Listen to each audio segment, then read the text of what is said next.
হ্যাঁ, চেহারা মিলটা হলো মিলে গেছে। হয়তোবা আমি ওর মতো দেখতে দেখে ও আমাকে পছন্দ করেছে, আমি ওকে করেছি। আর আল্লাহ হয়তোবা থাকে না যে জোড়া লিখে রাখে, তাদের মধ্যে একটু মিল থাকে। আল্লাহ আমাদের একটু বেশি মিলানোর চেহারা দিয়ে দিয়েছে।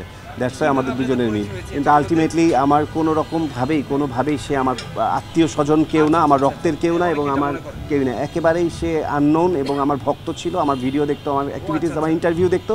সেখান থেকে সে আমার বন্ধু থেকে অনেক দিন ভেবে দেখেছি যে তার সাথে আসলে আমার সম্পর্ক করা যায় বা এঙ্গেজমেন্ট হয়েছে এবং কি বলে আমি সময় মতো খুব দ্রুত আপনাদের সবাইকে নিয়ে সেই অনুষ্ঠানটা সেরে ফেলবো। এটা নিয়ে কারো দ্বিমত থাকার কোনো কথাই নেই। আচ্ছা, সে সাপোর্ট না করলে তো সে তো সব দেখে, সব দেখতেছে। সো সে সাপোর্ট না করলে তো আসলে মানে আমার জন্য এগুলো করাটা একটু টাফ হতো। সো ডেফিনেটলি সে সাপোর্ট করে এবং সে ওই অ্যাডলফ খান তাকেই ভালোবাসে। না, আমাকে এখন পর্যন্ত সে ধরনের কোনো কিছু বলে না এবং সে প্রত্যেকটা জিনিস খুব চমৎকারভাবে অ্যাপ্রিসিয়েট করে এবং আমাকে আরও সুন্দর করে গুছিয়ে দেয় সব কিছু ফোনে ওভার দ্য ফোন।